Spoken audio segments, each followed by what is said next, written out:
जय हिंद दोस्तों। 19 दिसंबर 2024 के करंट अफेयर्स का पहला और इम्पॉर्टेंट क्वेश्चन है, किस देश ने कैंसर की वैक्सीन बनाने में सफलता हासिल की है या किस देश ने कैंसर की वैक्सीन बना ली है। आंसर हो जाएगा रूस। तो रूस की गवर्नमेंट के द्वारा ये घोषणा की गई है कि उसके द्वारा कैंसर की वैक्सीन बनाने में सफलता हासिल की गई है। अब इस वैक्सीन को 2025 से रूस के नागरिकों को फ्री में लगाया जाएगा। इस बात की घोषणा भी रूस की गवर्नमेंट के द्वारा की गई है।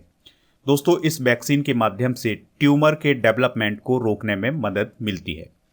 अब कैंसर क्या होता है?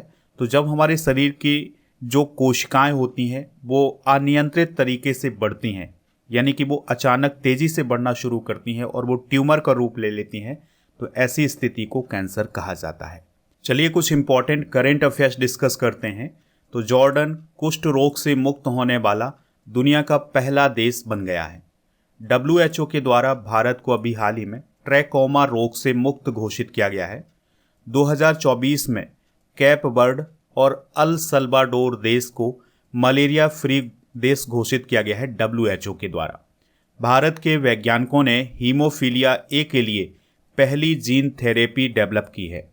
दुनिया की पहली चिकनगुनिया वैक्सीन इक्सीचक को हाल ही में लॉन्च किया गया है। हिलकोल नामक वैक्सीन हैजा के लिए बनाई गई है, इस बात को आप याद रखिएगा।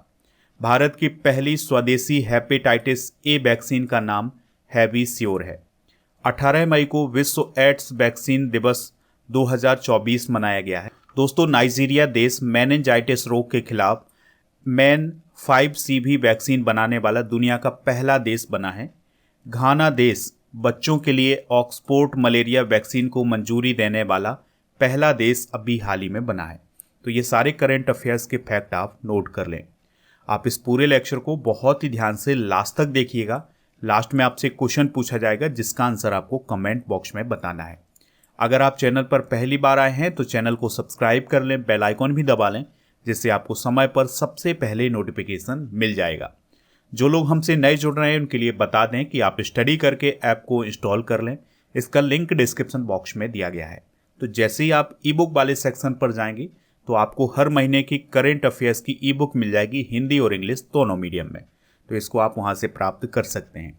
बढ़ते हैं अगले क्वेश्चन की तरफ। काफ़ी इंपॉर्टेंट क्वेश्चन है। किस शहर में 1 जनवरी 2025 से भिखारियों को भीख देना या पैसा देना अपराध माना जाएगा? आंसर हो जाएगा इंदौर।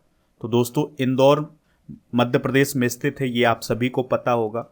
तो 1 जनवरी 2025 से यहाँ पर भिखारियों को पैसा देना या भीख देना अपराध माना जाएगा। अगर कोई व्यक्ति ऐसा करता है तो उसके खिलाफ FIR दर्ज कराई जाएगी। यह आदेश दिया गया है भारतीय नागरिक सुरक्षा संहिता यानी BNSS की धारा 163 के तहत। आपको याद रखना होगा कि भारत सरकार के द्वारा 10 शहरों में भिक्षावृत्ति मुक्त भारत की पायलट परियोजना शुरू की गई है और उन्हीं 10 शहरों में से एक शहर है इंदौर। तो ये 10 शहर कौन कौन है? दिल्ली, बेंगलोर, चेन्नई, हैदराबाद, इंदौर, लखनऊ, मुंबई, नागपुर, पटना और अहमदाबाद। तो यहाँ पर भीख से मुक्ति दी जाएगी इस परियोजना के तहत। दोस्तों, केंद्रीय सामाजिक न्याय एवं अधिकारिता मंत्रालय ने 2026 तक भारत के 30 शहरों को भिखारी मुक्त बनाने के लिए भिक्षावृत्ति मुक्त भारत अभियान शुरू किया गया है। बात आई है यहाँ पर इंदौर की। तो 2024 में इंदौर और सूरत संयुक्त रूप से सबसे स्वच्छ शहर बने थे, इस बात को भी आप नोट कर लें। नेक्स्ट क्वेश्चन है, फीफा पुरस्कार 2024 में सर्वश्रेष्ठ पुरुष खिलाड़ी कौन बने हैं? आंसर हो जाएगा विनीसियस जूनियर। तो दोस्तों, अभी हाल ही में फीफा पुरस्कार 2024 की घोषणा की गई है कतर की राजधानी दोहा में। तो यहाँ पर एक समारोह आयोजित किया गया था जिसके दौरान यह पुरस्कार प्रदान किए गए हैं। और यह पुरस्कार किसके द्वारा प्रदान किए गए हैं? फीफा के अध्यक्ष जियानी इन्फेंटिनो के द्वारा। फीफा की अगर हम बात करें दोस्तों तो इसका फुल फॉर्म क्या होता है? International federation of association football. FIFA पुरस्कार 2024 के विजेता डिस्कस करते हैं। तो सर्वश्रेष्ठ महिला खिलाड़ी कौन बनी है? एताना वॉन माती, जो कि स्पेन की हैं। सर्वश्रेष्ठ पुरुष खिलाड़ी कौन बने हैं? विनीसियस जूनियर, जो कि ब्राज़ील के हैं। सर्वश्रेष्ठ पुरुष गोलकीपर कौन बने हैं? एमिलियानो मार्टिनेज, जो कि अर्जेंटीना के हैं। सर्वश्रेष्ठ पुरुष कोच कौन बने हैं? कार्लो एंसेलोटी, जो कि इटली के हैं। इसके अलावा दोस्तों पुस्कास पुरस्कार प्रदान किया गया है एलेजांद्रो गर्नाचो को, जो कि अर्जेंटीना के हैं। और फीफा फेयर प्ले पुरस्कार प्रदान किया गया है थियागो मैया को, जो कि ब्राज़ील की हैं। दोस्तों कुछ इंपॉर्टेंट करंट अफेयर्स डिस्कस करते हैं जो कि फुटबॉल से रिलेटेड है। तो स्पेन के रोड्री को 2024 का पुरुष बैलन डी ओर पुरस्कार प्रदान किया गया है। महिला वर्ग में बैलन डी ओर पुरस्कार प्रदान किया गया है 2024 का एताना बोनमाटी को, जो कि स्पेन की हैं। पवन काम्पेली ने एशियाई ई स्पोर्ट्स गेम 2024 में ई फुटबॉल में ब्रॉन्ज मेडल हासिल किया है। 50 अंतर्राष्ट्रीय गोल करने वाली पहली भारतीय महिला कौन बनी है? बाला देवी। सीरिया ने अभी हाल ही में भारत में आयोजित किए गए इंटर कॉन्टिनेंटल कप चैंपियनशिप 2024 में जीत हासिल की है। तो सीरिया ने भारत को हरा करके यह खिताब जीता है। मनोलो मार्केज भारतीय पुरुष फुटबॉल टीम के मुख्य कोच अभी हाल ही में बने हैं। संयुक्त राष्ट्र के द्वारा 25 मई को विश्व फुटबॉल दिवस घोषित किया गया है। भारतीय फुटबॉल टीम अभी हाल ही में फीफा रैंकिंग में 125वें स्थान पर पहुंच गई है। ब्राज़ील फीफा महिला विश्व कप 2027 की मेज़बानी करेगा, इस बात की घोषणा भी हाल ही में की गई है। सऊदी अरब में फीफा विश्व कप 2034 का आयोजन किया जाएगा, इसकी घोषणा भी अभी हाल ही में की गई है। तेलंगाना फुटबॉल एसोसिएशन के द्वारा हैदराबाद में फीफा विश्व कप 2026 क्वालिफायर मैच की मेज़बानी की जाएगी।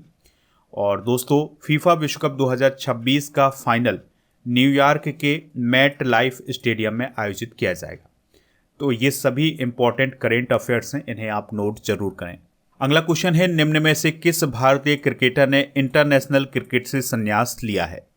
आंसर हो जाएगा रविचंद्रन अश्विन, या इन्हें आर अश्विन के नाम से जाना जाता था। तो इन्होंने इंटरनेशनल क्रिकेट से संन्यास ले लिया है। तो भारतीय ऑफ स्पिनर रहे हैं, यानी गेंदबाज रहे हैं आर अश्विन। तो उन्होंने इंटरनेशनल क्रिकेट से संन्यास लेने की घोषणा कर दी है।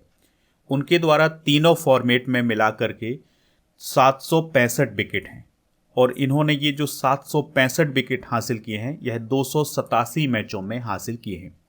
इस प्रकार से आर अश्विन भारत के दूसरे सबसे ज़्यादा विकेट लेने वाले गेंदबाज हैं। उनके आगे केवल अनिल कुंबले हैं जिन्होंने 953 विकेट लिए हैं। दोस्तों रविचंद्रन अश्विन की अगर हम बात करें तो उन्होंने 106 टेस्ट मैच खेले हैं, 116 वनडे मैच खेले हैं और 65 टी20 मैच खेले हैं। देखिए हाल ही में संन्यास लेने वाले खिलाड़ियों को भी डिस्कस करते हैं। तो प्रजनेश गुणेश्वरन ने टेनिस से संन्यास लिया है, ये भारत के थे। टिम साउदी ने क्रिकेट से संन्यास लिया है, यह न्यूजीलैंड की क्रिकेटर थी। रानी रामपाल ने हॉकी से संन्यास लिया है, यह भारतीय हॉकी महिला टीम की कप्तान भी रह चुकी हैं। आंद्रेस एनिएस्ता ने फुटबॉल से संन्यास लिया है, जो कि स्पेन के थे। दीपा कर्माकर ने जिम्नास्टिक्स से संन्यास लिया है। मोइन अली और डेविड मलान ये दोनों इंग्लैंड के क्रिकेटर थे, तो इन्होंने क्रिकेट से संन्यास ले लिया है। विनेश फोगाट ने कुश्ती से संन्यास लिया है। रोहन बोपन्ना ने टेनिस से संन्यास लिया है। पीआर श्रीजेश ने हॉकी से संन्यास लेने की घोषणा भी हाल ही में की है। जेम्स एंडरसन जो कि इंग्लैंड के क्रिकेटर थे, उन्होंने टेस्ट क्रिकेट से संन्यास अभी हाल ही में लिया है। बढ़ते हैं अगले क्वेश्चन की तरफ। भूटान के राष्ट्रीय दिवस समारोह 2024 में भारत की ओर से कौन शामिल हुए हैं? आंसर हो जाएगा हेमंत बिश्वा शर्मा। तो असम के चीफ मिनिस्टर हेमंत बिश्वा शर्मा 17 दिसंबर 2024 को आयोजित किए गए भूटान के 117वें राष्ट्रीय दिवस समारोह में शामिल हुए थे, और यह समारोह भूटान की राजधानी थिम्पू में किया गया था। आपको याद रखना होगा कि भूटान हर साल 17 दिसंबर को अपना राष्ट्रीय दिवस मनाता है, ठीक है। तो इसी समारोह में शामिल हुए थे हेमंता बिश्वा शर्मा। दोस्तों यह राष्ट्रीय दिवस क्यों मनाया जाता है 17 दिसंबर को? क्योंकि 17 दिसंबर 1907 को भूटान के पहले राजा ड्रुक ग्यालपो उगएन वांगचुक का राज्याभिषेक हुआ था, ठीक है। तो इसी घटना को याद करने के लिए 17 दिसंबर को राष्ट्रीय दिवस मनाता है भूटान। भूटान के बारे में अगर हम बात करें तो थिम्पू इसकी कैपिटल है, और यहाँ के राजा हैं जिग्मे खेसर नामग्याल वांगचुक। पीएम है सेरिंग टोब्गे, और करेंसी नगुल्ट्रम, और यहाँ पर भारतीय रुपया भी चलता है। दोस्तों कुछ इंपॉर्टेंट फैक्ट डिस्कस करते हैं। तो भूटान को ड्रुक युल के नाम से भी जाना जाता है। इसके अलावा भूटान को थंडर ड्रैगन की भूमि भी कहा जाता है। भूटान एक राजतंत्र है, यानी कि यहाँ पर राजा का शासन चलता है।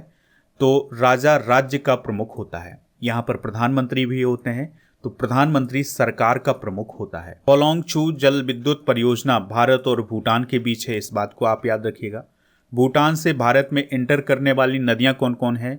पुथीमारी और पगलाडिया, संकोस और मानस। ये क्वेश्चन कई बार एग्जाम में पूछा गया है कि जो मानस नदी है ये भारत में किस देश से इंटर करती है? तो ये भूटान से इंटर करती है। भूटान की सीमा भारत के असम, अरुणाचल प्रदेश, पश्चिम बंगाल और सिक्किम राज्य से लगती है। दोस्तों 2024 में भूटान के द्वारा वहाँ का सर्वोच्च नागरिक पुरस्कार दिया गया है पीएम मोदी को। उस पुरस्कार का नाम है order of the Druk Gyalpo. ठीक है, तो इससे वो सम्मानित किए गए हैं और वह इस सम्मान से सम्मानित होने वाले पहले विदेशी नेता बने हैं। दोस्तों भारत भूटान को अगले 5 वर्षों में 10,000 करोड़ रुपए प्रदान करेगा। ठीक है, तो ये सारे फैक्ट आप नोट कर लें। बायो साइंसेज नेतृत्व के लिए जमशेदजी टाटा पुरस्कार किसने जीता है? तो किरण मजूमदार 100 ने 2024 का जमशेदजी टाटा पुरस्कार अपने नाम कर लिया है। दोस्तों किरण मजूमदार की अगर हम बात करें तो वह वायोकॉन समूह की चेयरपर्सन है। तो उन्हें जमशेदजी टाटा पुरस्कार अभी हाल ही में प्रदान किया गया है। यह पुरस्कार प्रदान किया गया है भारतीय गुणवत्ता सोसाइटी के द्वारा। चलिए कुछ इंपॉर्टेंट पुरस्कार डिस्कस करते हैं। तो सूर्यबाला को 34वां व्यास सम्मान 2024 प्रदान किया गया है। साजी एन करुण को जेसी डैनियल पुरस्कार 2023 से सम्मानित किया गया है।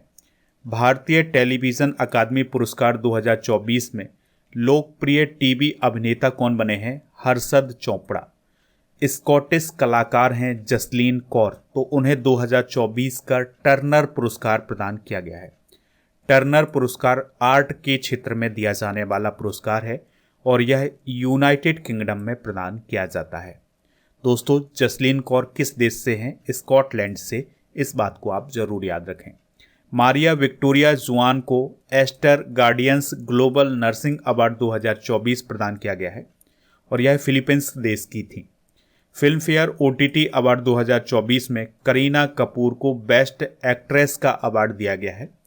पीएम मोदी को अमेरिका में विश्व शांति पुरस्कार अभी हाल ही में मिला है। अगला क्वेश्चन है, पहले वाल्डनर कप 2024 में टीम एशिया के लिए खेलने वाली एकमात्र भारतीय खिलाड़ी कौन बनी है? आंसर हो जाएगा मनिका बत्रा। तो दोस्तों सबसे पहले आपको यह याद रखना है कि जो वाल्डनर कप है यह टेबल टेनिस से संबंधित है। ठीक है, तो इसका जो पहला आयोजन है यह नॉर्वे के ओस्लो शहर में किया गया था। इसका आयोजन 2024 में 13 से 15 दिसंबर तक किया गया है। दोस्तों इस वाल्डनर कप को जीता है टीम एशिया ने। तो टीम एशिया और टीम वर्ल्ड के बीच में यह मुकाबला हुआ था, तो टीम एशिया ने इसको जीता है और इसी टीम एशिया की मेंबर थी मनिका बत्रा। ठीक है, तो इस प्रकार से मनिका बत्रा टीम एशिया में शामिल होने वाली एकमात्र भारतीय खिलाड़ी बनी थी। वाल्डनर कप की स्थापना की गई है स्वीडिश टेबल टेनिस के महान खिलाड़ी जॉन ओवे वाल्डनर के द्वारा। दोस्तों कुछ इंपॉर्टेंट करंट अफेयर्स डिस्कस करते हैं। तो world table tennis champions event के क्वार्टर फाइनल में पहुंचने वाली पहली भारतीय कौन है? मनिका बत्रा। मनिका बत्रा पेरिस ओलंपिक 2024 के एकल टेबल टेनिस प्रतियोगिता के अंतिम 16 में पहुंचने वाली भारत की पहली टेबल टेनिस खिलाड़ी बनी है और भारतीय महिला टीम के द्वारा एशियाई टेबल टेनिस चैंपियनशिप 2024 में ब्रॉन्ज मेडल जीता गया है। पेरिस ओलंपिक 2024 के लिए भारत के डाक विभाग के द्वारा एक टिकट जारी की गई थी। तो इसमें भाला फेंक, फील्ड हॉकी, नौकायन के साथ टेबल टेनिस को भी शामिल किया गया है, यानी कि उस डाक टिकट में टेबल टेनिस भी शामिल है। दोस्तों भारत के टेबल टेनिस खिलाड़ी हैं अचंता शरद कमल। तो वह अंतर्राष्ट्रीय टेबल टेनिस महासंघ के फाउंडेशन के पहले भारतीय एम्बेसडर बने हैं। इंटरनेशनल टेबल टेनिस फेडरेशन का मुख्यालय कहाँ है? इस बात को आप याद रखिएगा, इसका मुख्यालय है लॉजेन, स्विट्जरलैंड में। अगला क्वेश्चन है, चक्रवात चिडो ने किस देश को प्रभावित किया है? आंसर हो जाएगा फ्रांस को। तो चक्रवात चिडो किस देश में आया था? फ्रांस में आया था। तो फ्रांस में इसने तबाही मचाई है और इसकी जो हवा की रफ्तार रही है वो 200 किलोमीटर प्रति घंटे रही है। दोस्तों, यह चक्रवात फ्रांस में पिछले 90 वर्षों में आया सबसे विनाशकारी तूफान था। चलिए कुछ इंपॉर्टेंट करंट अफेयर्स डिस्कस करते हैं। तो अभी हाल ही में बंगाल की खाड़ी में फेंगल तूफान आया था, जिसका नामकरण सऊदी अरब के द्वारा किया गया था और इस तूफान ने तमिलनाडु राज्य को प्रभावित किया था। इस बात को आप याद रखिएगा। दाना तूफान आया था बंगाल की खाड़ी में, तो इसने भारत के ओडिशा राज्य को प्रभावित किया था। इसका नामकरण कतर देश ने किया था। इस साल हेलेन तूफान और हरिकेन मिल्टन अमेरिकी राज्य फ्लोरिडा में आए थे। तो इन दोनों तूफानों ने अमेरिका के फ्लोरिडा राज्य को प्रभावित किया है। हाल ही में जापान में टाइफून सांसान और एम्पेल तूफान आया था। टाइफून गैमी ने अभी हाल ही में चाइना को प्रभावित किया था। और आपको याद रखना है कि इस साल उष्णकटिबंधीय चक्रवात अल्वारो ने मेडागास्कर को प्रभावित किया। अगला क्वेश्चन है, नेट साइबरब्रंट किस देश की महिला क्रिकेटर हैं जिन्होंने महिला टेस्ट क्रिकेट में सबसे तेज शतक बनाया है? आंसर हो जाएगा इंग्लैंड। तो दोस्तों, इंग्लैंड की बल्लेबाज हैं नेट साइबरब्रंट। तो उन्होंने साउथ अफ्रीका के खिलाफ खेले गए एकमात्र टेस्ट क्रिकेट में 45 गेंदों में 128 रन बनाए हैं। उन्होंने सिर्फ 96 गेंदों में ही अपना शतक पूरा किया था। इस प्रकार से वह महिला टेस्ट क्रिकेट में सबसे तेज शतक जड़ने वाली बल्लेबाज बन गई हैं। महिला टेस्ट क्रिकेट में सबसे तेज शतक जड़ने वाली बल्लेबाज कौन कौन है? तो पहले स्थान पर है नेट साइबरब्रंट, इन्होंने 96 गेंदों में शतक बनाया है। दूसरे स्थान पर है चमानी सेनेवी-रत्ना, इन्होंने 106 गेंदों में शतक बनाया था। तीसरे स्थान पर हैं सैफाली वर्मा, इन्होंने 113 गेंद में शतक बनाया था। और चौथे स्थान पर हैं स्मृति मंधाना, इन्होंने 122 गेंदों में शतक बनाया था। अगला क्वेश्चन है, अंतर्राष्ट्रीय प्रवासी दिवस कब मनाया जाता है? यानी इंटरनेशनल माइग्रेंट डे कब सेलिब्रेट किया जाता है? तो यह 18 दिसंबर को मनाया जाता है। 2024 की थीम है प्रवासियों के योगदान का सम्मान और उनके अधिकारों का सम्मान। ठीक है, तो ये फैक्ट जरूर आप नोट करें। भारत में प्रवासी भारतीय दिवस कब मनाया जाता है? 9 जनवरी को मनाया जाता है। दिसंबर माह में अब तक मनाए गए प्रमुख दिवस डिस्कस करते हैं। तो 1 दिसंबर को विश्व एड्स दिवस, नागालैंड राज्य दिवस, बीएसएफ स्थापना दिवस मनाया गया है।